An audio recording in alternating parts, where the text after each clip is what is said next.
va passer au système des tops. C'est moi qui vais commencer ces tops pour cette émission parce que j'ai le droit et parce que c'est comme ça. Et du coup, on va commencer avec Balle perdue. C'est mon top de la semaine. J'en ai plein, mais il a fallu que j'en choisisse un et j'ai choisi celui-là.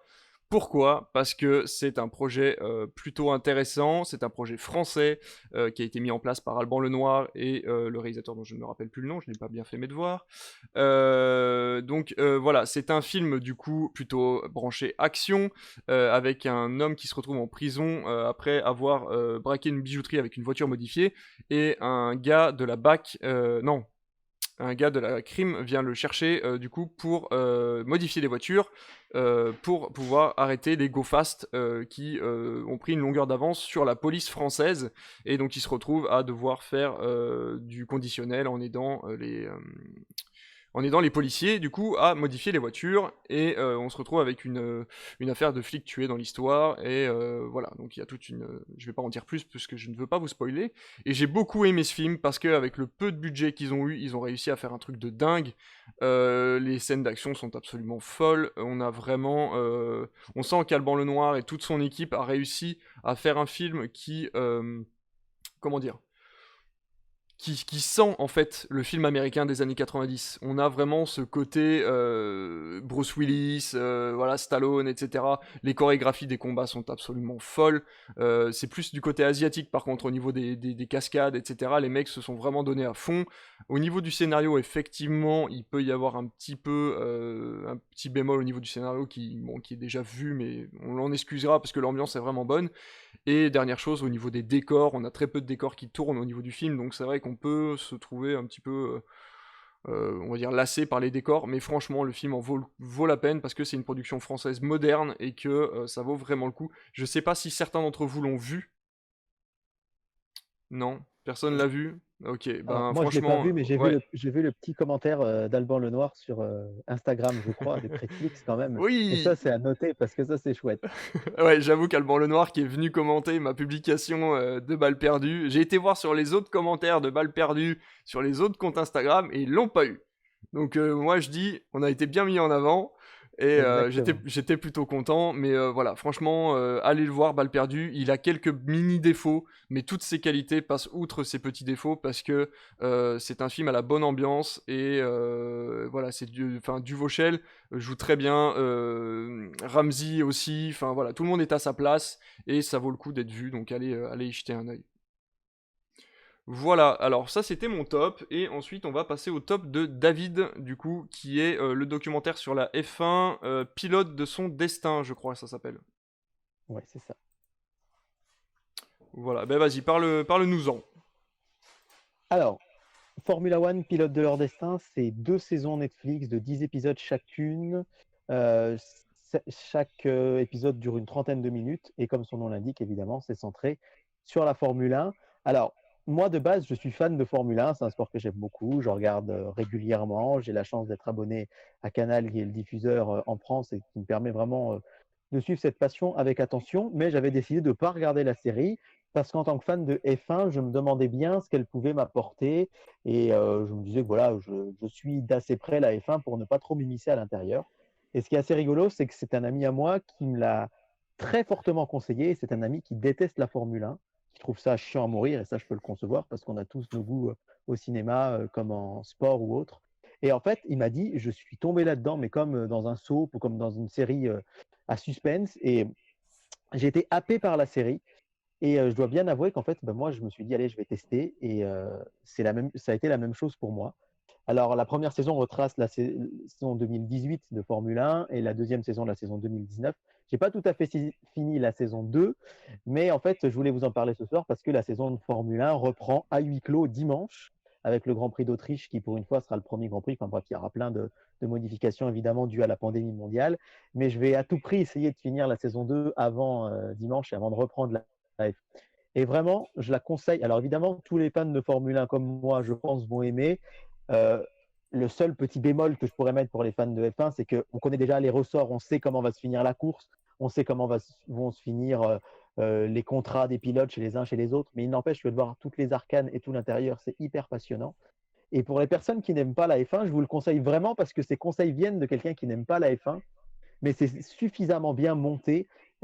D'ailleurs, quand on parle de documentaire sur le sport, j'ai beaucoup aimé The Last Dance aussi, qui parlait de NBA, qui est sorti il y a quelques semaines maintenant, c'est assez récent, mais où le montage était un peu plus difficile à suivre. Là, c'est simple, on suit la saison de manière chronologique, à l'intérieur des paddocks, à l'intérieur des équipes de Formule 1, et on voit ben voilà, les tensions qui existent à l'intérieur entre les deux pilotes qui sont coéquipiers, mais aussi rivaux, entre les différentes équipes. On voit toutes les magouilles, si on peut dire, toutes les transactions en sous-main pour essayer de recruter un pilote dans telle équipe, dans telle autre équipe.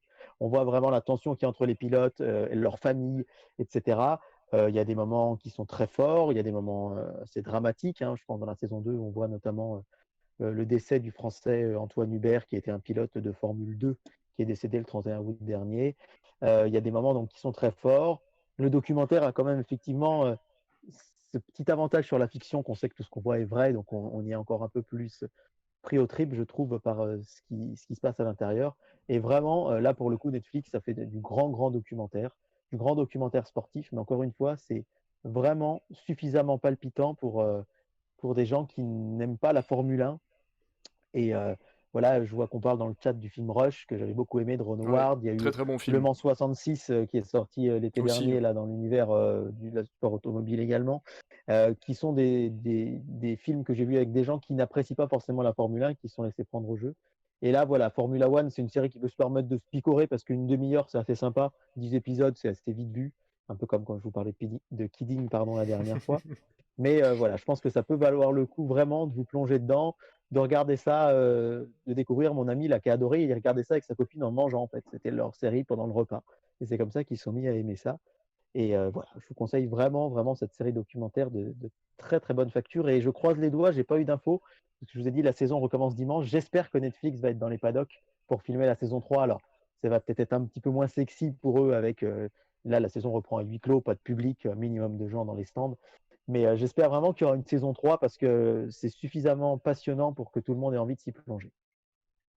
Effectivement, ouais. Moi j'avais vu on avait regardé la saison 1, bah c'est un truc tout bête, il y a une petite histoire pour nous au niveau de cette série-là, c'est que en fait ma mère était venue du coup passer quelques jours chez moi et pendant l'apéro je m'étais dit tiens faut que je mette un truc à la télé et j'avais envie de leur présenter Netflix et il y avait justement le documentaire Formula One qui venait de sortir et son ami était très fan de Formule 1. Moi j'ai baigné dedans quand j'étais petit parce que bon voilà il y a toute une histoire autour de l'automobile dans ma famille mais du coup, je suis pas plus intéressé que ça par l'automobile. Et quand j'ai lancé le documentaire, finalement, je me suis pris au jeu, lui aussi, et on a regardé finalement la saison en entier, bah, quasiment sur, pas sur l'après-midi entière, mais sur les 2 jours où ils sont restés. Et c'était un très très bon documentaire.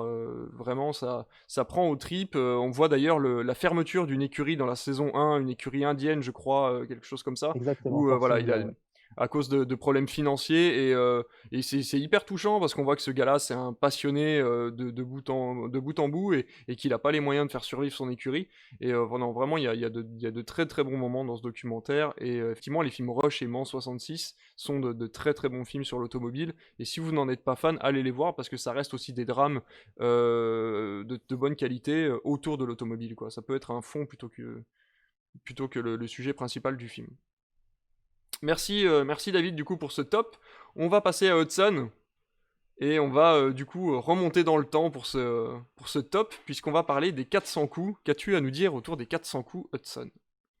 Au départ, je cherchais en fait sur Netflix, comment dire, des vieux films que je n'aurais pas vus. Et j'ai vu qu'il y avait donc les 400 coups. Où en gros, on suit l'histoire d'un petit garçon un peu paumé, pas très aimé de sa mère, qui est un petit peu l'enfant qui est là, qui n'était pas désiré. Mais tout ça pendant les années 60.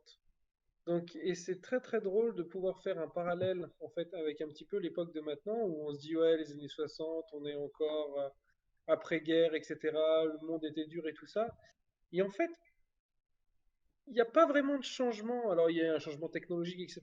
Mais dans le relationnel il y a toujours ce passage où en fait la vieille génération peine à discuter avec la nouvelle génération. Ils n'arrivent pas à se comprendre, ils n'arrivent pas à s'écouter, ils n'arrivent pas à comment dire, cette famille, cette mère de famille là qui en même temps veut vivre sa vie de femme, son boulot, qui ce gosse, ça la fait chier.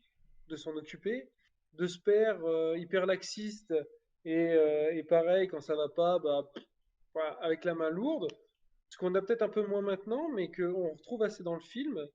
Et, euh, et non, non, j'ai beaucoup aimé. Ce film est très très bien fait. En fait, j'ai l'impression qu'il a pas vieilli. On retrouve le même genre de bêtises faites par les gosses. C'est comme s'il n'avait pas vieilli. Truffaut a fait un travail en fait sur ce film. Il a réussi à faire un film qui finalement n'a pas pris une ride. Je vous le conseille. Alors, il y a peut-être quelques petites longueurs, mais franchement, moi je vous conseille d'aller le voir et je pense que pour vous, ça va vous parler peut-être sur votre enfance. Je pense que ça parlera à tout le monde sur cette incompréhension du monde adulte, du monde des enfants. Voilà, ça a été mon ressenti sur ce film. Eh ben très bien, très bien, très bon ressenti, ça donne envie d'aller le voir. Moi je l'ai pas vu encore et pourtant c'est un film culte que je devrais avoir vu pour mes études à la base, mais je l'ai jamais vu et c'est vrai qu'il m'a toujours tenté le fait qu'il soit sur Netflix. On en parlait il y a 2 semaines, ces films MK2 qui sont maintenant sur Netflix et qu'on va pouvoir regarder et récupérer un petit peu, rattraper notre retard sur toutes ces références. Et il faut savoir que du coup, Les 400 coups fait partie d'une trilogie qu'a fait Truffaut avec le même acteur, avec 3 moments de sa vie. Donc si tu veux voir la suite, du coup, Et tu ben, peux, tu tapes. ouais, Vas-y, c'est vas-y. là-dessus que je voulais rebondir aussi, c'est D'accord. que on a l'habitude de voir des enfants qui jouent mal. Euh, Après, ceux qui sont plus fans l'auront remarqué, et je trouve que là, les enfants jouent super bien. Alors, Mm. faudrait qu'il y ait d'autres avis qui puissent me dire est-ce que c'est moi qui a trop aimé le film et du coup a la sensation qu'il joue très bien, ou alors si c'est vraiment le cas et il joue très bien. Il y a Non. aussi une autre chose que je pense des fans de cinéma pourraient m'expliquer, parce qu'il y a des choses que j'ai pas compris. Certaines scènes, comme elles étaient tournées, notamment des scènes à 4 miroirs. Est-ce que ça veut dire quelque chose? Est-ce que ça a Ah, une... ça peut évoquer, il faudrait voir en fonction du film, mais ça peut évoquer Voilà, comment dire, un avenir différent selon le regard de l'enfant, ou ça peut expliquer plusieurs personnalités, le fait qu'il voilà, soit gentil de temps en temps et méchant de l'autre côté. Il y a beaucoup de significations. Le miroir a voilà. énormément de significations au cinéma, mais ça va dépendre de la scène dans laquelle ça a été tourné.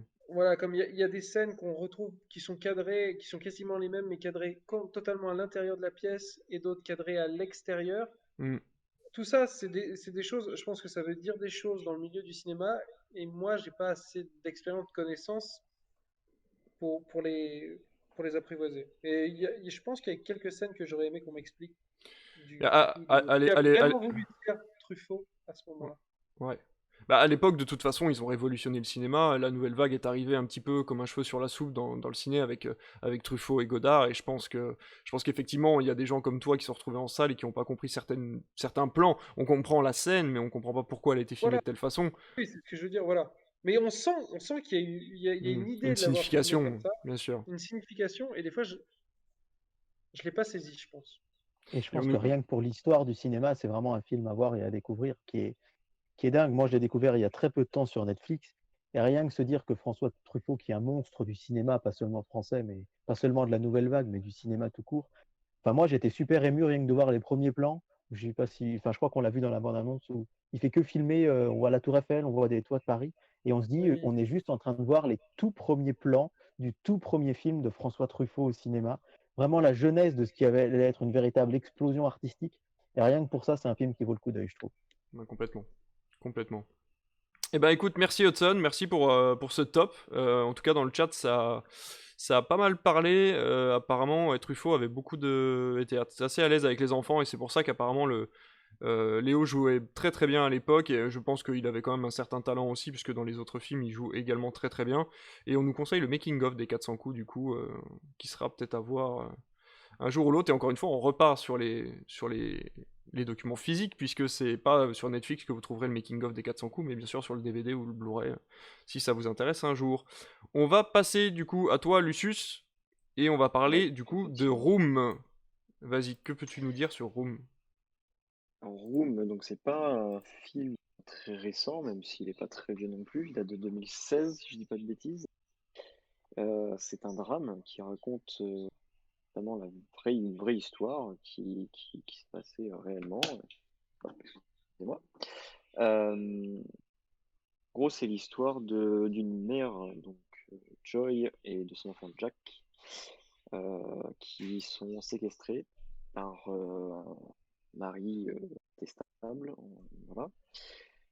Et on suit tout le long du film la séquestration et la vie en séquestration dans une petite abri de jardin de cette mère et son enfant.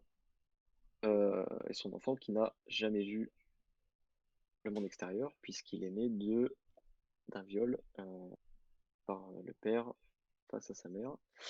Le film est assez dur à regarder, je pense, parce que on se dit que c'est quelque chose qui arrive très souvent au monde entier. C'est assez dur, mais on ressent quand même, on se sent pas mal à l'aise, on se sent bien au contraire, parce que on se met un peu dans la peau des deux personnages, c'est-à-dire qu'on va se mettre dans la peau de la mère qui a très très peur, qui pas faire peur à son enfant, on va lui dire que bah, c'est ça, c'est la vie normale, tous les petits garçons de son âge ont cette vie-là, dans un petit abri, dans un petit machin, et lui il le vit très bien, pas de sa vie, donc il a très bien vécu. Euh, Ensuite, en fait, il y a des phases, c'est-à-dire qu'on va avoir des phases assez rigolotes, cette affection mère-fils, et puis une descente dans l'enfer quand le père, le pseudo-mari, arrive, tout simplement pour Joy, donc la mère. Ça, c'est les soirs. Le père, on va très peu le voir, et c'est ce qui va donner cette ambiance un peu malsaine dans le film. Après, on va se sentir un petit peu plus libéré sans spoiler, mais on va se sentir plus libéré dans le film, mais on va rester quand même sur une fin assez prenante, quoi, assez dure. Après, on va vivre pensée de l'enfant dans cette cabane, c'est-à-dire que prend pas des cours d'école, mais sa mère lui explique bah, voilà, comment faire des maths, qu'est-ce que c'est qu'un arbre, qu'est-ce que c'est que le ciel, qu'est-ce que c'est dehors. Euh, voilà, et il va y avoir des petites engueulades quand même, comme si on était une famille normale. Et bon, d'une question qui est assez compliquée en soi, puisque c'est la question de comment expliquer la vie au monde à un gosse de 7 ans qui ne l'a jamais vu. Et ça va beaucoup se traiter là-dessus. Donc c'est assez intéressant, mais comment à regarder. Et Brie Larson, donc celle qui joue Captain Marvel dernièrement chez Marvel. Et j'aime beaucoup cette actrice, parce que, mis à part ce que peuvent penser de la critique, parce que je sais qu'elle a des critiques assez négatives, des spectateurs, mais toujours les mêmes, hein, on va pas se leurrer. Non, à part ça, le film est très très bien et je le conseille les yeux fermés. Alors, il était sur Netflix, je sais pas s'il est encore, Il y est plus. il y est plus. Alors, il est sur OCS, désormais. Si je dis pas de bêtises, il est sur OCS. Ok. Donc, pour ceux qui ont un compte OCS ou même, normalement, ils ont accès à ce film, comme il est. Voilà. Eh ben très bien, merci beaucoup. Si vous aimez du coup Brie Larson, effectivement vous avez Captain Marvel qui va pas tarder à faire son entrée sur Disney+, si je ne me trompe pas. Et sinon vous l'avez sur Netflix dans Unicorn Store qu'elle a fait elle-même. C'est un film qu'elle a réalisé avec Samuel L. Jackson justement, où elle raconte l'histoire d'une femme qui décide de relever les défis d'un vendeur de licornes pour obtenir sa propre licorne à elle. Et c'est un film qui est complètement barré. Ouais, c'est un film qui est complètement barré et qui vaut la peine d'être vu pour sa réalisation et ses couleurs, mais qui tourne un petit peu en rond au niveau de son scénario. Mais bon, après, ça peut, voilà. Si vous n'avez rien à regarder et que vous êtes fan de Brie Larson, vous pouvez regarder ce film qui s'appelle Unicorn Store, du coup. Merci, du coup, pour Room. Je crois que Jeff, tu l'as vu, toi, Room, non? Non, absolument. Tu l'as pas vu. Bon, tu l'as pas vu. Bon, bah écoute, j'ai raté mon On coup. peut préciser qu'elle a eu l'Oscar de la meilleure actrice pour Ah, Room, ben d'ailleurs. effectivement, ouais. Et C'est que, vrai que ouais, je ouais. me rappelais plus de ça. Eh ben très Ouais, bien, ouais. merci beaucoup. Et juste une petite Ouais. parenthèse, Captain Marvel sur Disney+, ce sera en mars 2022, donc il y a encore un petit peu de temps. Ah bah tu vois, ah oui, mais tu sais pourquoi je Donc, me suis trompé voilà. parce que j'ai été voir les images du Disney Plus américain sur lequel il est Ouais, chez déjà nous, disponible. il y a 3 ans, et comme il est sorti en Ouais, mars 2019 exact. chez nous, il faudra attendre Exact. encore quelques tout à mois. fait. Hein. Tout à fait. Eh ben écoute, merci beaucoup Lucius pour cet avis, ça me donne vraiment envie de voir Room, surtout que je voulais le voir à l'époque où il était sur Netflix et je l'ai raté, donc ça me donne encore plus envie d'aller le voir et merci beaucoup pour ta critique. On va passer Avec du plaisir. coup à G-Fresh, tu vas nous parler d'un animé, comme par Oui, hasard, oui, bizarrement, et ça on m'est va pas parler de Doro et Doro, qui est un manga qui finalement nous concerne un peu tous les deux. Oui, alors c'est un manga du coup qu'on avait découvert en papier il y a une petite dizaine d'années, on va dire, un truc comme ça. Donc Dolo Dolo, c'est un manga qui est très particulier, qui encore une fois, c'est pas du tout adapté aux jeunes enfants. Ça raconte l'histoire de deux mondes en fait qui vivent un peu en parallèle, le monde qu'on appelle le trou, donc The Hole, où les humains vivent normalement, plus ou moins normalement, c'est un petit peu post-apocalyptique et c'est un monde qui a l'air un peu tout pourri quand même. Et en parallèle de ça, il y a le monde des magiciens, euh, qui a l'air beaucoup plus facile à vivre, ou qui est donc peuplé de gens qui sont des magiciens. Et ces gens-là, notamment, s'amusent à venir dans le monde des humains pour foutre un peu le bordel, faire des expériences sur eux, etc. Donc, les magiciens sont pas des gens très très gentils, ils ont tous un masque, ils sont tous un peu tarés. Et nous, on va suivre l'histoire d'un humain. On pense que c'est un humain, du moins. Il a une tête de dinosaure parce qu'il a été transformé par un magicien en dinosaure. Donc on va suivre un peu son histoire pour savoir pourquoi il est un dinosaure, qui c'est qui l'a transformé, et, euh, et un peu voir où est-ce que tout ça nous mène. Donc j'ai pas tout fini, j'ai vu les 4 premiers épisodes, mais je suis déjà très très fan. Le ton est complètement barré, tous les personnages sont complètement absurdes, les, l'humour, je trouve, fonctionne plutôt bien, les dessins sont chouettes, la musique est top. Donc ouais, vraiment, c'est un bon coup de cœur, et j'étais ravi de voir que Netflix a pris le courage de balancer ça parce que c'est quand même un risque. Bon, il y a 12 épisodes pour l'instant, alors que il me semble que le manga principal, il y a 23 tomes. Ouais, c'est ça, 23 tomes. Donc bon, je pense qu'il y aura 2-3 saisons, pas plus. Mais si vous pouvez jeter un œil, ouais, c'est vraiment une très bonne surprise d'animation japonaise, un petit peu moderne parce que il y a pas mal d'effets 3D, enfin de dessins assistés par ordinateur. Et voilà, faut pas vous arrêter aux premières visions qui sont déjà des fois un petit peu bizarres, mais tous les personnages sont franchement très très drôles, quoi. J'ai euh, j'ai beaucoup aimé l'animé parce que c'est la première fois que dans un animé, dans le premier épisode, en quelques minutes, on t'annonce le plan. C'est-à-dire qu'en quelques minutes, on te dit, ok, donc du coup, le gars, il cherche son passé, il sait pas d'où il vient, il a une pote qui a l'air de l'aider à peu près dans le bordel, et en plus, tu débarques dans la ville et il t'explique qu'en fait, cette ville-là appartient au magicien, au fameux magicien. Et je trouve qu'en voilà, en moins de 10 minutes sur 20 minutes d'épisode, t'as déjà tout le concept de la série et du coup ça fait du bien de se dire que t'as tout compris en très peu de temps quoi. Ouais, c'est ça, ouais. Toutes les règles sont énoncées assez vite. Euh, Ça va pas être très compliqué à chaque fois, les choses à comprendre. Il y aura un narrateur qui va expliquer que voilà, dans cet épisode, il va plus ou moins se passer ça. Et, euh, et du coup, on peut juste se concentrer sur l'animation, sur l'humour, et je trouve que ça marche très bien. Complètement, complètement. Il y en a qui connaissent Doro et Doro parmi vous ou vous êtes Bah, complètement non, non, mais ça me fait super Pas du envie. tout. Déjà, si Ouais. c'est un monde post-apo, moi je vote pour. Du Alors coup, après, ça me fait très encore une très fois, envie. c'est très gore, hein. Enfin, oui, c'est très très gore, il y a du sang partout. Les personnages font peu cas de la vie humaine ou de la vie en général, mais ça reste quand même très sympa. Alors moi, en plus, quand j'avais de tête, quand je lisais les mangas, il me semblait que c'était un univers qui était très très sombre. Et c'est là où l'animé m'a un petit peu surpris, c'est que le personnage principal qui s'appelle Kaiman, est, est très jovial en fait. Et il est très très plein d'énergie, etc. Est-ce que moi j'avais pas forcément ressenti quand je lisais le manga. Et du coup, c'était une bonne surprise parce que on est quand même content de le voir à l'écran. Il est pas chiant, il est pas rébarbatif, et il est vraiment toujours plein de surprises. Et c'est ça qui tient beaucoup le manga, je trouve. En tout cas, tu as C'est donné bon envie au pour- chat de regarder la série.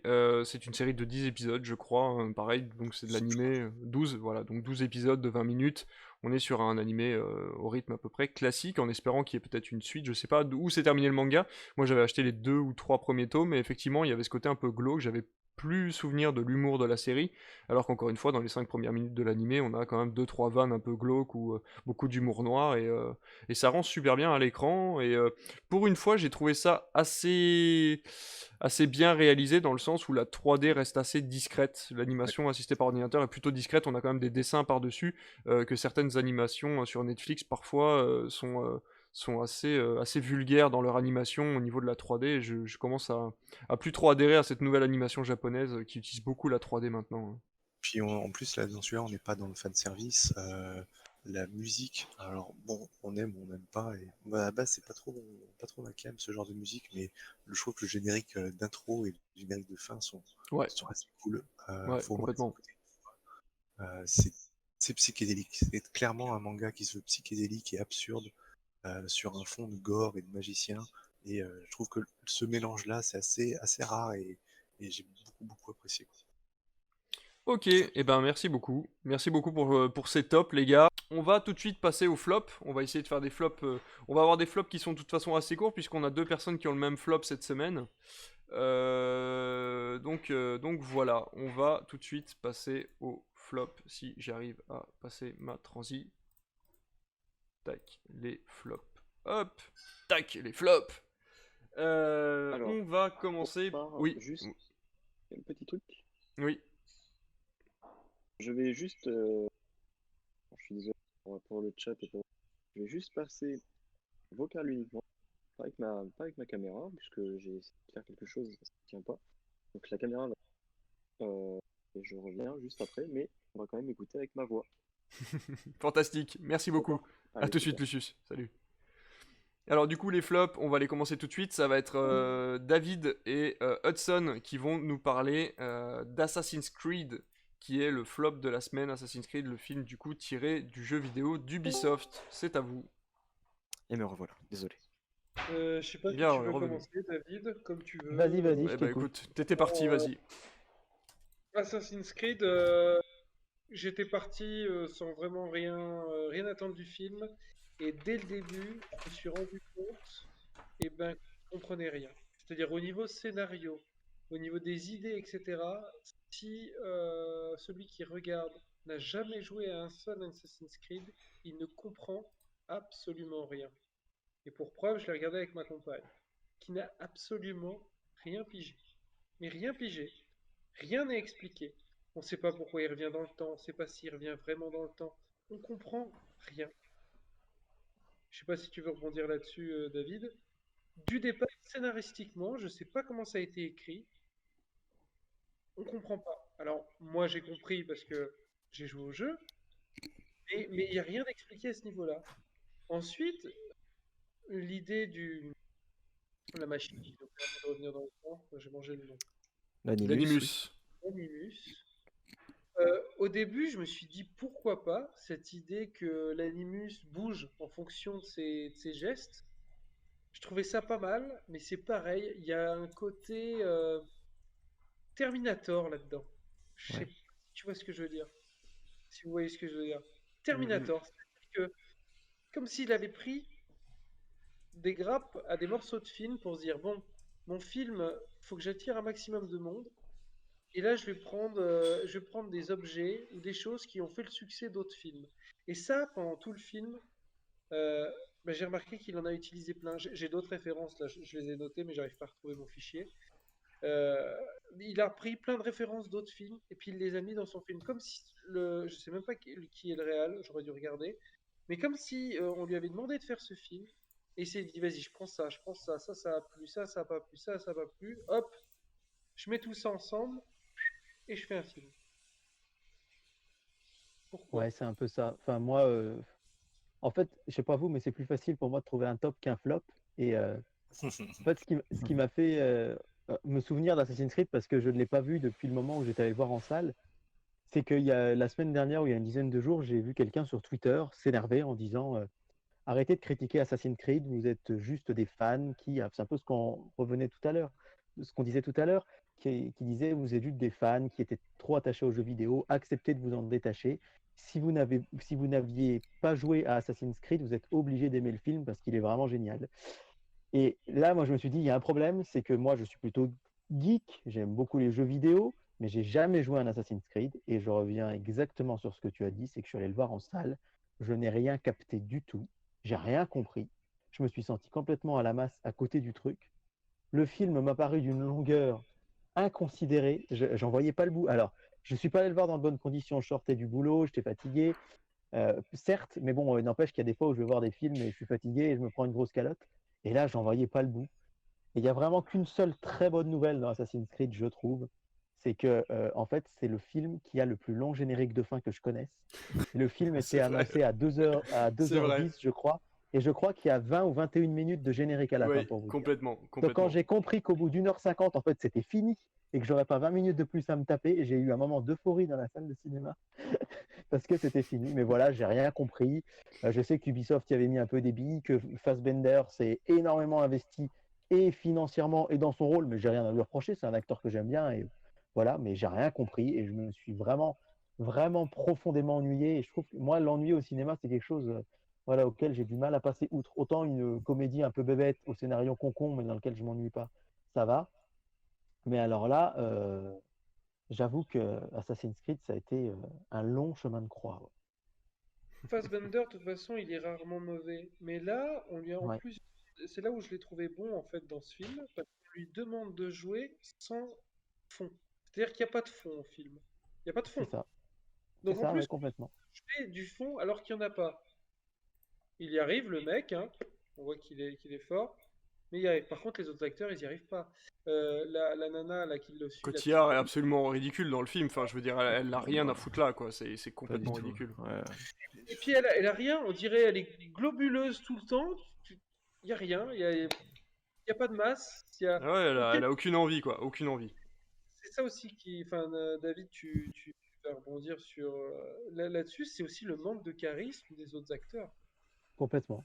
Ouais. Et la preuve, c'est il est sur Netflix, donc ça veut dire qu'il est sorti il y a 3 ans.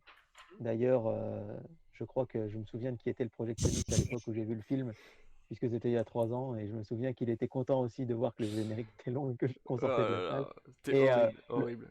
je ne me souvenais plus que Marion Cotillard avait joué dedans, c'est vous dire. Et je suis incapable de vous rappeler un acteur qui a tourné dedans, à part Fassbender, tellement vraiment ce film m'a voilà, je me suis ennuyé et j'ai trouvé qu'il n'y avait aucune consistance et surtout, je comprenais rien. Et ça, c'est vraiment très handicapant. Ouais, Il y avait un complètement. petit peu ce cas-là à l'époque de Da Vinci Code, pour ceux qui l'ont vu, de Oui, Ron Howard, tout où à pour fait. le coup, moi, j'avais adoré le roman et bon, le film était un peu branlant, mais ça allait, je m'y retrouvais. Mais j'étais avec des copains qui n'avaient pas lu Da Vinci Code et qui m'ont dit, mais j'ai rien Ouais, compris. Et ça, c'est complètement. vraiment un gros problème, c'est que il faut qu'ils aient conscience que c'est pas juste une œuvre annexe à côté de cette œuvre principale, c'est qu'un film doit être une œuvre à part entière et doit permettre de comprendre aux gens. Je sais que Mm. c'est lourd quand on va voir un film et qu'on connaît l'univers de devoir se retaper les origines ou l'histoire de base, mais c'est pourtant essentiel pour les gens qui n'ont pas vu. Puis Ouais, mais je trouve finalement, ça regarde. surtout, Ouais, vas-y. pardon, je trouve ça surtout très très bête dans le sens où un film, un film qui est tiré d'un jeu vidéo, tu vas forcément te heurter à des gens qui ont joué aux jeux vidéo qui vont presque par nature détester l'idée d'avoir un film ou être très très frileux par rapport au fait que leur jeu préféré est adapté en film.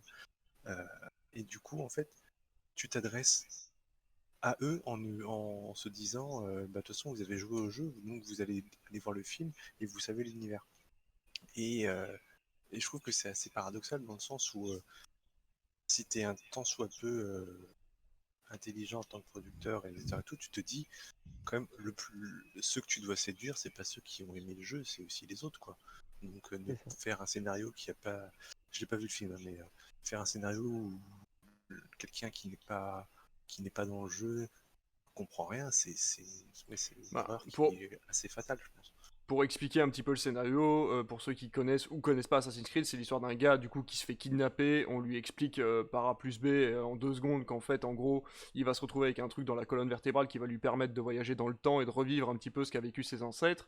Et il est envoyé pour retrouver une sphère magique entre guillemets qui pourra, selon les dires des personnes qui l'ont capturé, qui pourra aider à comprendre l'humanité et à sauver le monde. Sauf que, effectivement, je suis désolé pour le spoil, mais on se rend compte, comme dans le jeu, qu'en fait, t'es en train de te faire avoir par une société secrète qui tente de retrouver cette boule-là pour dominer le monde et non pas pour l'aider. Ce sont donc les Templiers, et quand lui s'en rend compte, lui, en fait, dans le passé, il est un assassin, et quand il comprend la différence entre les deux, il décide de se rebeller et dans le passé et dans la vraie vie, et ça donne des incohérences absolument dingues entre le moment où il est dans le passé et qu'il est... En fait, tout le principe du jeu, c'est que même si toi, en tant que joueur, tu es libre de tes mouvements, l'histoire qui s'écoule devant tes yeux est une histoire qui s'est déroulée dans l'histoire.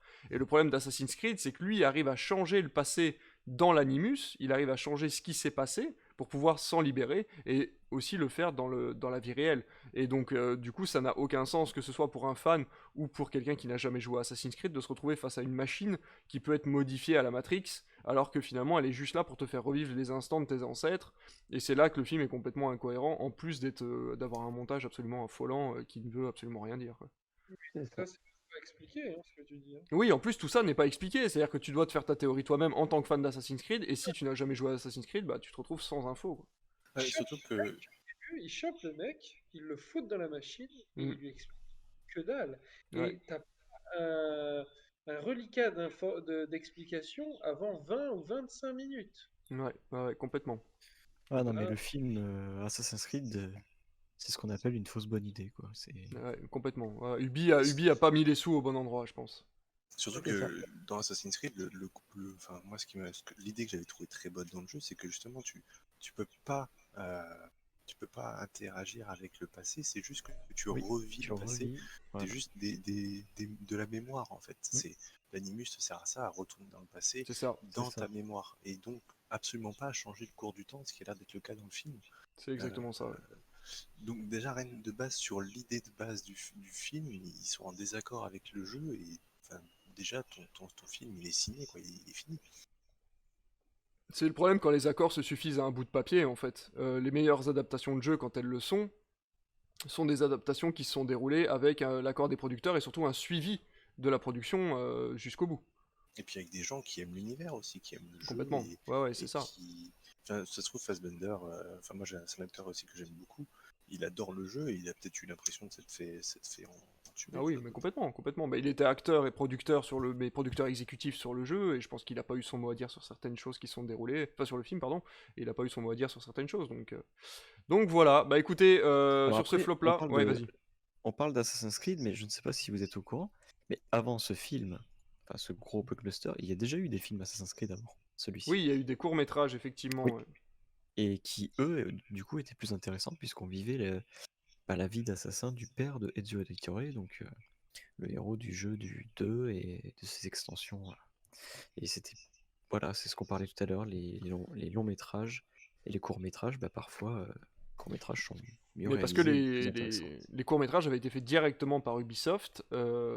comme, Et puis comme même, ça système parlait vraiment publicitaire, c'était un préquel du jeu, quoi. complètement. Là, ils ont fait quelque chose d'inédit et ça va pas du tout, quoi. Enfin, Ouais, pas du tout.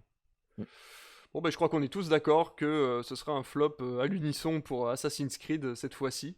Et on va directement passer au flop de Lucius, du coup, oui. et on va d'abord regarder la bande-annonce. C'est parti.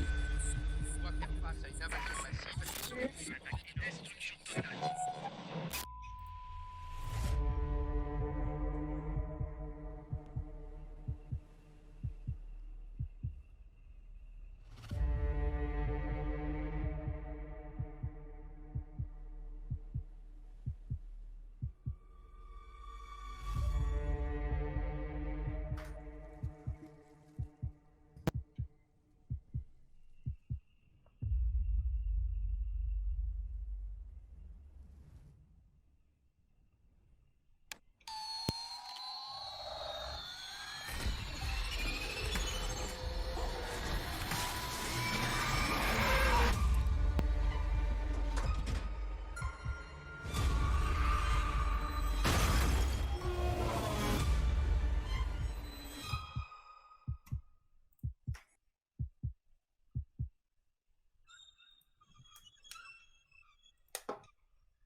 cancer si on peut pas les protéger.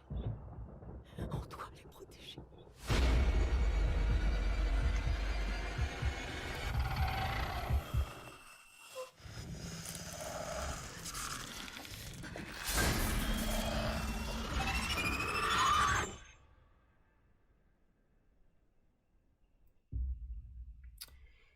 Allez, voilà, c'était l'abondance de Sans un bruit, et c'est ton flop cette fois-ci à toi, Lucius. Et ce qui est drôle, c'est qu'à mon avis, on va essayer de pas trop s'étendre sur le débat, puisque certaines personnes ont aimé le film, d'autres non dans le groupe. Donc on va déjà savoir pourquoi toi tu ne l'as pas aimé. Alors, déjà, est-ce qu'on me voit?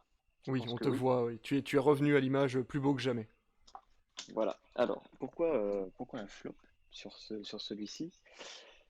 Alors déjà parce que du moment que je regarde un film en deux fois, c'est qu'il y a un problème. Pour moi, c'est qu'il y a clairement un problème. Parce que je suis très frileux. Alors, quand je dis frileux, c'est que j'adore tout ce qui est film un peu thriller, horreur, ambiance horreur. Et celui-ci m'a pas plu du tout. Parce que pour moi, alors déjà, on sait pas dans quelle époque on est, pourquoi ces monstres, enfin qu'est-ce qui a fait que ces monstres sont venus. En fait, il y a tout un background qui est pas expliqué dans ce film, j'ai l'impression. Et on est un peu lâché là-dedans, comme si c'était le monde d'aujourd'hui, c'était le monde normal. Et puis voilà, j'ai pas forcément aimé le fait que bon bah voilà, faut pas faire de bruit pour pas se faire remarquer par des monstres et se faire manger, se faire tuer par des monstres. Alors ça peut être cool, mais déjà bon, enfin, ne pas faire de bruit c'est impossible. Je crois que dans le film il y a une femme ou une mère qui accouche, donc on se dit mais c'est bizarre quand même qu'elle est encore là du coup. Euh, Pareil, on sait quand est-ce que va y avoir quelque chose qui va arriver à l'écran. C'est pas forcément des screamers, mais on sait tout de suite. On va se dire, ah, là va y avoir un petit truc. Du coup, ça gâche ce suspense, puisque on n'est pas. Enfin, moi, j'aurais aimé être transporté dans le film comme si j'étais dans cet univers. Et du coup, j'ai peur de faire moi-même un bruit. Alors que là, on voit les acteurs, on voit comment ils évoluent. Et bon, on sait que si là, il y a une branche qui sont dans un bois, que ici il y a une branche qui marche dans la lignée, on va se dire, bon, bah, il y a la branche, ils vont la prendre, et puis voilà. Et c'est dommage parce que c'est très, très. Il n'y a pas de suspense, quoi. Pour moi, il n'y a pas de suspense. Les monstres, enfin, je demande pas un bestiaire à la Resident Evil. Bon, voilà, j'ai pas du tout aimé. Voilà, je sais pas. Puis la fin, alors je vais pas spoiler la fin, mais la fin, pareil, c'est là où je me suis dit, ah, ça y est, ça commence à être cool. Là, je suis vraiment dedans. C'est vraiment. C'est maintenant qu'il faut y aller. Et puis, générique. Voilà, donc flop. Après, j'espère entendre peut-être différents arguments du chat ou de vous tous. Et pour moi, c'était compliqué. Voilà. Bah, c'est-à-dire que moi, les arguments sont complètement à l'inverse des tiens, dans le sens où ce que tu n'as pas aimé, Et moi, c'est c'est bien. ce qui m'a plu. Puisque Oui. moi, je suis pas un habitué des films d'horreur. On s'est lancé Mm. là-dedans avec Hudson, on l'a regardé ensemble à l'époque parce qu'on avait été intéressé par la bande-annonce. Et justement, ce qui nous a plu, c'est de ne pas savoir pourquoi ils sont là. Ce qui nous a plu, c'est justement de voir la difficulté avec laquelle ils ont. Enfin, avec ils doivent lutter pour garder le silence en permanence, surtout avec deux gamins et une femme en train d'accoucher. Et effectivement, je suis d'accord avec toi pour le côté de l'accouchement, c'est très difficile de faire ça en silence. Après, je pense que l'humain peut faire l'effort enfin, en temps de survie d'aller au plus loin de la souffrance sans bruit pour essayer de faire survivre ça. Et on voit le gamin être enfermé dans une espèce de box anti-bruit à un moment qui est créé de briques et de broc. Et... Alors effectivement, il y a des trucs qui tiennent pas la route, mais comme dans tout film d'horreur. Mais dans l'ensemble, l'ambiance nous a pas mal transporté. L'idée de la gamine qui est sourde de base, ce qui leur a permis d'apprendre le langage des signes, était plutôt une bonne idée. La mort, je suis désolé pour le spoil, mais ça fait un moment que le film est sorti. La mort du petit au début du film, du coup, donne l'ambiance du film dans le sens où vous n'êtes pas à l'abri de voir un autre mort à n'importe quel moment dans le film. Et le deuil est aussi très important dans le film, puisque c'est ça qui va nouer les liens ou les détruire entre les membres de la famille dans le film. Mais après, je comprends tout à fait que t'aies pas adhéré au principe, parce que même nous, on est resté silencieux pendant tout le film. C'est la première fois d'ailleurs qu'on discute pas du tout pendant un film quand on regarde un film avec Hudson, mais pour le coup, on est resté silencieux du début à la fin, puisque le film n'est pas très long, il fait moins d'1h30, je crois, ou 1h30 à peine, et 1h30 pile. voilà, 1h30 pile, et c'est vrai que du coup, nous, on a plutôt adhéré au système, sans être le film du siècle, on avait plutôt bien apprécié, mais je trouve que tes arguments tiennent la route aussi, et je pense que c'est pour ça qu'on peut ne pas ou l'apprécier. Bah, en fait, je pense que je vais pas dire j'aime pas, enfin, je vais dire je ne suis pas le public pour ce Ouais, film-là. Voilà. complètement. Il y a un public qui va aimer et il y en a un autre qui va pas aimer. Et j'ai fait partie de celui qui n'a pas aimé, mais qui a regardé. Et c'est Et très n'a bien. pas critiqué sans Tu es voir. très bien Parce que ça, éduqué. c'est Ta quand même maman a très bien fait ça. Non, mais après, je peux comprendre qu'il y ait deux types de public. Moi, je fais partie du public dans l'horreur et dans le frisson qui aime ne pas voir la créature. C'est-à-dire que Ouais. pour Oui. moi, le fait que la créature est ultra rapide, ultra efficace et qu'on ne la voit pas tellement qu'elle est efficace, je trouve que ça rajoute tellement. Tu vois ce que je veux dire? Je sais pas si tu vois ce que je veux Ouais, dire. Du effectivement. Ça rajoute un petit truc. On se sent le pas en danger, quoi. Enfin, on se sent en fait danger. en danger, on dit, putain, elle est tellement efficace qu'il faut vraiment se taire, quoi. Il n'y a pas de, y a pas de deuxième chance. Il n'y a pas. Mm, mm, Tu craques la branche, t'es mort. mm. Et je trouve que du coup, fallait oser. Alors, fallait oser. Comme dit David, je me souviens à la fin, David, du film, il a dit, moi, en tant que réal, j'aurais pas osé faire un film avec juste 2 lignes de dialogue. Ouais. Et ouais, et je trouve que le pari est réussi. Mais après, ouais, je peux comprendre il y a des personnes qui aiment voir la créature, qui aiment qu'il y ait derrière tout, comme tu dis, tout le background, tout le speech. Et ça, je peux comprendre. Ouais, mais tu vois, par exemple, Alien, qui est un film sans background, le tout premier Alien. Il y a pas, Ah parce qu'on ouais, en parle, parce qu'on parle de créatures qu'on voit pas, et du coup j'ai pensé à ça. Le tout premier Alien n'a absolument, enfin, n'a pas, c'est pas qu'il n'y a pas de background, mais on te met juste une date avec, je crois, la galaxie dans laquelle ils sont, mais t'as pas de background, mais ils réussissent à le construire. En fait, tu te doutes des choses grâce à la réalisation, grâce au scénario, sans qu'on t'explique rien, via les technologies qui sont liées à tout ça, pourquoi ils ont cet œuf dans le vaisseau, tout ça est expliqué au fur et à mesure du scénario. Et c'est vrai que dans Sans un bruit, rien n'est expliqué. On se doute que c'est une race extraterrestre, on se doute de pas mal de choses, mais effectivement rien n'est expliqué, ne serait-ce qu'avec des journaux qui traîneraient par terre ou ne serait-ce qu'une explication à un moment, parce que le couple a le droit de parler à un moment dans le film, parce qu'ils sont dans une partie de la maison qui ne fait aucun bruit, enfin où le bruit ne sort pas, et c'est vrai qu'à aucun moment ils ne prennent la peine de faire un dialogue où ils expliqueraient les choses, quoi. Mm. Bah, c'est comme le dit Omega Fallon, c'est comme si c'était une maison, une super maison. On peut voir une super maison, je sais pas, antique ou quoi que ce soit, mais qu'on n'avait pas l'histoire derrière. Alors oui, Mm. c'est une belle maison, c'est vrai, elle est belle, hein, elle est cool, Mais il n'y a mais rien on sait dedans, quoi. pas, mais on sait pas pourquoi elle est là, Mm. quoi. Et ça se trouve, il y a une histoire de dingue derrière. Voilà. Et c'est pour ça qu'il y a Sans un bruit 2 qui va sortir, et la bande-annonce annonce déjà beaucoup plus de dialogue, et un scénario un petit peu plus profond de ce que j'ai pu voir, même sans regarder la bande-annonce, j'ai regardé juste le début de la bande-annonce, et apparemment on a l'air d'être un petit peu plus dans dans le relationnel humain, et surtout Ouais. avec plus de lignes de dialogue. Et je le regarderai, même si j'ai pas aimé le 1, parce que du coup, ça peut me faire changer d'idée, peut-être. Ouais, On verra. tout à fait. Et justement, le fait qu'on puisse, moi je fais partie des gens qui aiment se faire une histoire, qui adorent les fins Ouais, ouais, ouais, ouais, ouais. ouvertes, et j'adore finir des films et qu'à la fin le film me dise, bah là tu sais pas, tu vois. Ouais, Là tu Ouais. moi, sais je suis un peu pareil, ouais. Pour les fins, oui. Oui, pour les Et, fins, mais pas forcément pour le début, il faut un background quand même, quoi.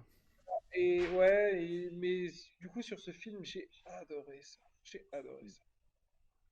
Ok, et ben Très écoute, bien. merci pour ton avis en tout cas, j'espère que ça donnera certains curieux l'envie d'aller peut-être voir le film pour l'apprécier ou pas. On va Et bien, du coup, passer... Ouais, étant donné que j'ai terminé ma flop, je vais retourner en vocal pour pouvoir d'accord. revenir ensuite devant vous. Voilà. Eh ben allez, parfait, à tout de suite. Et du coup, qu'est-ce que je disais? Du coup, on va passer à Jeff Jfresh, qui lui, par contre, ne va pas nous parler d'un film, mais va nous parler d'une expérience, puisque tu es allé voir un film en 4DX et que ça t'a pas plu plus que ça. Non, bon alors pour remettre dans le contexte, hein, je suis retourné donc 2 fois au cinéma depuis le déconfinement. Première fois pour Interstellar parce que ils l'ont repassé et c'était vachement chouette. Et deuxième fois pour Harry Potter en 4DX. Donc bon, on va pas se mentir que le film Harry Potter ne vend pas forcément beaucoup de rêves en 4DX. Mais en fait, au-delà du flop et du fait que j'ai pas forcément beaucoup apprécié l'expérience, je me suis surtout posé la question de pourquoi en fait. Pourquoi on a besoin de faire des petites boucles de la fausse neige, etc. pour un film qui est déjà en soi une création artistique. Et ce qui fait qu'en fait j'ai l'impression d'être dans un film gadget, de me dire il y a des gens qui vont vraiment voir des films comme ça les immerge encore plus dans le film.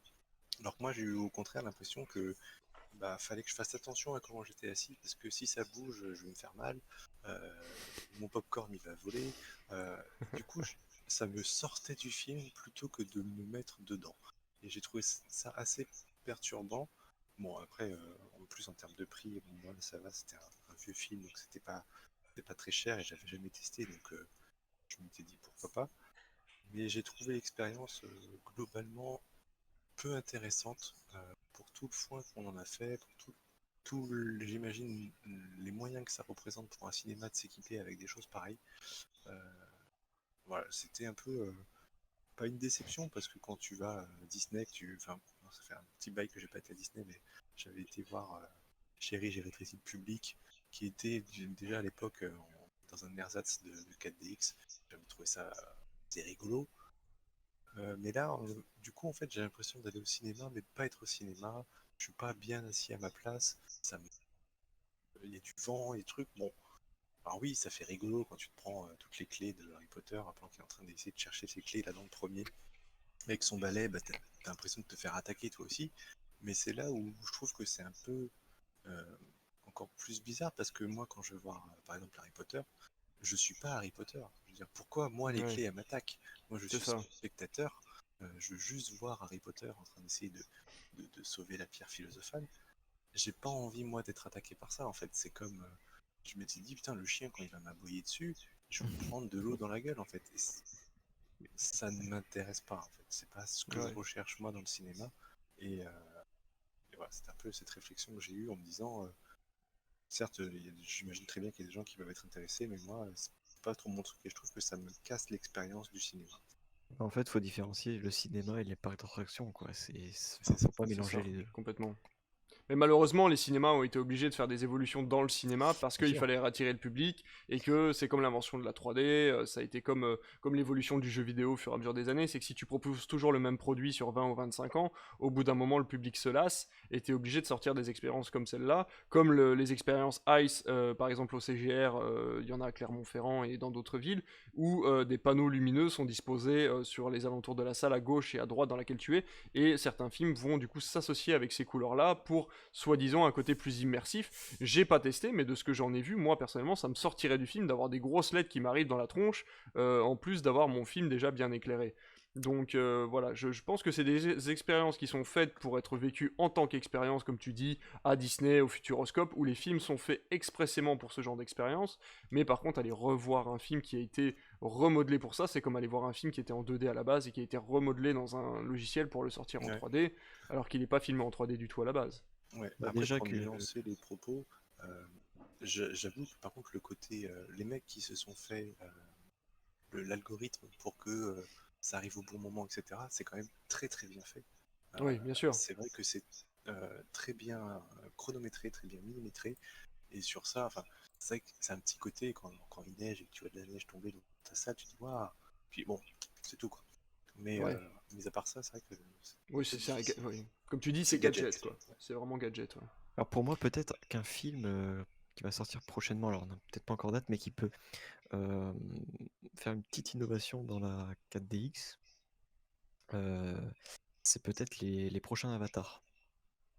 Oui, parce que Cameron a toujours été en avance là-dessus. Ouais. C'est lui qui avait sorti les projecteurs numériques, enfin qui avait obligé les cinémas à s'adapter au numérique à l'époque. Et c'est Puis vrai c'est qu'on avec lui pourrait qu'on a avoir une belle vécu un peu expérience. la première 3D au cinéma aussi, hein, si je dis pas de Ouais. bêtises. Bah, faut savoir que la 3D, alors tout le monde parle de la première 3D au cinéma, c'est la première 3D numérique, active ou Oui, passive qu'on oui. avait au cinéma, mais des expériences cinématographiques, on en avait avec les lunettes bleues et rouges, et même avant Avatar, il y avait moi j'étais allé voir Destination Finale juste avant Avatar, c'était Destination Finale 4, je crois, qui avait déjà pris le pli et qui était sorti juste avant Avatar, où tu pouvais le voir en 3D. Et la 3D était très impressionnante d'ailleurs sur ce film-là, même si le film n'était pas du tout impressionnant lui-même, mais ça valait le coup de vivre l'expérience en 3D sur Destination Finale. Et moi personnellement, j'étais un des derniers à voir Avatar au cinéma en 3D. J'ai pas du tout accroché à la 3D d'Avatar à l'époque, mais je sais que beaucoup de gens l'ont apprécié. Et j'ai vécu de meilleures expériences. Oula, je suis chassé par les mouches. J'ai vécu de meilleures expériences au cinéma, enfin, sur des expériences plus courtes, mais plus intenses, que sur une expérience comme ça au cinéma avec Avatar pendant 3 heures. Mais c'est vrai que, comme le dit Omega Fallen, les cinémas cherchent de l'innovation pour lancer l'intérêt, c'est vrai, puisque s'ils font pas le côté sensationnel et le côté un peu spectacle, on va aller voir les films chez nous, quoi. Ouais, c'est Bah, ça. On a d'ailleurs un autre commentaire qui dit que effectivement à la base c'était une attraction le cinéma et que c'est redevenu un comment dire quelque chose de plus confiné maintenant et que ça tend à redevenir une expérience et une attraction un petit peu plus poussée maintenant. Je sais pas si de toute façon ça restera des expériences uniques. Le cinéma ne deviendra pas ça, c'est sûr. Mais bon, ça fait toujours du bien d'avoir de nouvelles nouveautés, comme l'Atmos qui était sorti à l'époque aussi, où on avait droit à des enceintes au-dessus, en dessous, un peu partout, et ça permettait d'avoir une meilleure gestion du son. Qu'est-ce qu'il y a Bien sûr, bien sûr. Qu'est-ce qu'il y a, Hudson? C'est rien, ton son a coupé. Je sais pas si pour les autres. Ah, c'est que. Non, mais c'est que j'ai David qui s'est reconnecté sur le Discord, donc c'est un petit peu bugué. Mais voilà, ok, bah pour cette expérience 4DX, merci beaucoup. On retiendra la leçon du coup si un jour on nous propose du 4DX. Moi ce qui m'intéresserait par contre c'est l'IMAX. Il paraît que c'est tout aussi immersif, qu'on a le côté 3D sans forcément avoir le côté attraction. Et ça permet d'avoir peut-être une meilleure immersion du film pour certains films faits pour l'IMAX, comme par exemple The Dark Knight à l'époque, quoi. Ouais, c'est ce que j'allais dire. Moi, c'est ce qui me tenterait le plus dans toutes ces Ouais. expériences, c'est de tenter l'IMAX au moins une fois. Ouais. Complètement. Ouais, c'est vrai. Bon bah écoutez, on va passer à mon flop et je pense qu'on finira l'émission là-dessus. Mon flop à moi, ça va être The Last Days of American Crimes, du coup qui est sorti sur Netflix il y a quelques semaines et qui doit, je l'avoue, être ma pire expérience sur Netflix depuis que j'ai Netflix. Et Dieu sait que j'ai regardé des choses sur Netflix. Mais je vous jure que ça a été dur. Je l'ai regardé en 3 fois, le film fait 2h45 et raconte l'histoire d'un futur dystopique où les États-Unis ont trouvé un moyen de rendre malades les gens qui commettent un crime. Et avant d'activer ce système, en fait, il laisse un certain temps aux Américains pour, en gros, un certain temps de liberté où les Américains se donnent le droit de commettre n'importe quel crime pendant quelques heures. Et on suit les dernières heures d'un ancien braqueur de banque à qui l'on propose de faire un dernier braquage avant de partir au Canada pour récupérer des billets de banque américains avant que les États-Unis ne deviennent interdits au crime. Et Dieu sait que c'est mauvais. Et Dieu sait que c'est mauvais. C'est tiré d'un comics qui a l'air très graphique, qui a l'air très très sympathique à regarder. Mais ce que je n'ai pas dit, c'est que la star des stars, c'est son réalisateur, c'est Olivier Mégaton. Grand réalisateur français de films américains, puisqu'on le connaît pour Taken 2, Taken 3 et Le Transporteur 3, qui sont pour moi les pires suites qu'on puisse avoir de ces films-là. Et voilà, et ce mec n'aime pas le cinoche. Le mec n'aime pas le cinéma, ça se sent. Il fait tout pas comme il faut. Le scénario est complètement à la ramasse. Les acteurs jouent super mal, ils ont été très mal choisis. L'ambiance est tellement copiée sur le comic que ça en est presque des plans fixes suivis de plans fixes. Enfin, c'est absolument atroce à regarder. De temps en temps, je sais pas, il lâche une ou deux blagues, mais ça marche pas. Ça tourne en rond. Enfin, le scénario, enfin, quand je vous le raconte comme ça, paraît bateau. Ça tourne en 1h30. Et pourtant, le film se bat pour durer 2h35, quoi, jusqu'au bout. Et jusqu'à la dernière minute, on s'en fout, en fait. On s'en fout. Les personnages n'ont aucun intérêt. Ils sont pas à leur place. Enfin. C'est absolument dingue de voir un film qui déteste autant le cinéma, quoi. C'est fou. Vous savez, moi quand j'ai vu le début de ce film, j'ai pensé à tous ces films qui passent très tard sur Énergie 12 avec comment il s'appelle, vous savez, cet acteur là, américain avec les cheveux longs là. je reviens plus sur son nom. Enfin, vous voyez, avec de l'hémoglobine rose paillette et des flingues qui tirent avec de la CGI au bout du canon. Oui, c'est vrai, c'est Steven Seagal, merci. Et voilà, et moi j'ai pensé à ces films-là parce que c'est filmé un peu comme ça, vous savez, c'est filmé en plus de 30 FPS, on a l'impression que le film va trop vite. Les images sont trop fluides, trop floues tout le temps. Enfin, c'est vraiment ridicule. Vraiment, pour le coup, ne faites pas la même erreur que moi. N'allez pas voir cette chose. C'est absolument dingue à quel point c'est mauvais. Et je redoute qu'on ait donné beaucoup trop d'argent à Olivier Megaton pour faire ce film. Et à mon avis, je doute. Je pense qu'il a été beaucoup trop regardé et qu'on lui donnera encore accès à une caméra d'ici quelques années, alors que ce gars devrait être interdit de tenir une caméra ou d'être réalisateur à un moment ou à un autre, quoi. Je suis désolé, je suis vraiment. Comme on dit d'habitude, on a plus de facilité à trouver un top qu'un flop. Mais si je devais trouver un seul flop dans ma vie, ce serait ce film-là, parce que vraiment, c'est la pire chose qu'on puisse faire. Même les nanars, les moins nanardesques du monde sont meilleurs que ce film-là, quoi. Enfin voilà, c'était mon flop. Je pense que vous l'avez pas vu vos réactions. Non. Mais voilà, c'est ouais, comme dit Lucius, on va donc alors petite conclusion, on arrête l'émission là. Je pense qu'on est à 2h47 d'émission, on est plutôt pas mal. Il est 23h46. J'avais une petite chronique de prévu sur le côté, mais on la fera un autre jour quand on aura un petit peu plus de temps. N'hésitez pas à rejoindre le Discord, il y a plein de discussions, plein de salons différents, vous allez pouvoir vous amuser là-bas. On a un Instagram, il y a un Twitter, il y a un Facebook, il y a un blog aussi qui sert de temps en temps. Vous retrouverez du coup l'émission dans 24 heures sur YouTube. Je vais essayer de la découper en morceaux pour que vous ayez chaque section séparément et que vous ne soyez pas obligé de vous taper 2h48 d'émission. Et vous pourrez retrouver aussi l'émission en entier ou redécoupée directement sur Spotify en audio pour pouvoir l'écouter dans votre voiture ou au boulot si vous n'avez pas envie d'écouter votre patron. Voilà, bah écoutez les gars, merci d'être venus, on était 5, c'était top de vous avoir tous là. J'espère que ça vous a plu comme émission, j'espère qu'on pourra recommencer dans 2 semaines. Lucius, tu seras peut-être toi pas là dans 2 semaines. On verra, mais On verra. On verra. Si t'es là, tant mieux. Si tu n'es pas là, on essaiera de se rejoindre sur d'autres streams. Hudson avait eu une très bonne idée et je pense qu'on va l'exploiter, pas forcément cette semaine, mais dans les temps à venir. Ce serait de se faire un petit stream tous les jours d'une petite heure pour avoir un petit fil rouge et qu'on se rejoigne peut-être un maximum et discuter 1 heure de ce qu'on a vu la veille, peut-être d'une série qu'on utiliserait en fil rouge, de chaque épisode qu'on aurait vu ou d'une série de films qu'on aurait en fil rouge et on voudrait en discuter chacun ensemble pendant un just chatting d'une petite heure ou d'une petite demi-heure directement sur Twitch. Si ça vous intéresse, vous nous en parlez sur les réseaux. N'hésitez pas vraiment à venir sur Discord avec nous pour qu'on discute de news et de choses comme ça. Et puis de toute façon, dans tous les cas, on se retrouvera. Oui. Je te coupe parce qu'on ne voit plus ta caméra. On ne voit plus mes caméras. On m'entend ou pas? Si, si, moi, je vois Ah oui, mais oui, mais c'est parce que Lucius a repris sa caméra. Alors, bon, donc, là, et là on me revoit.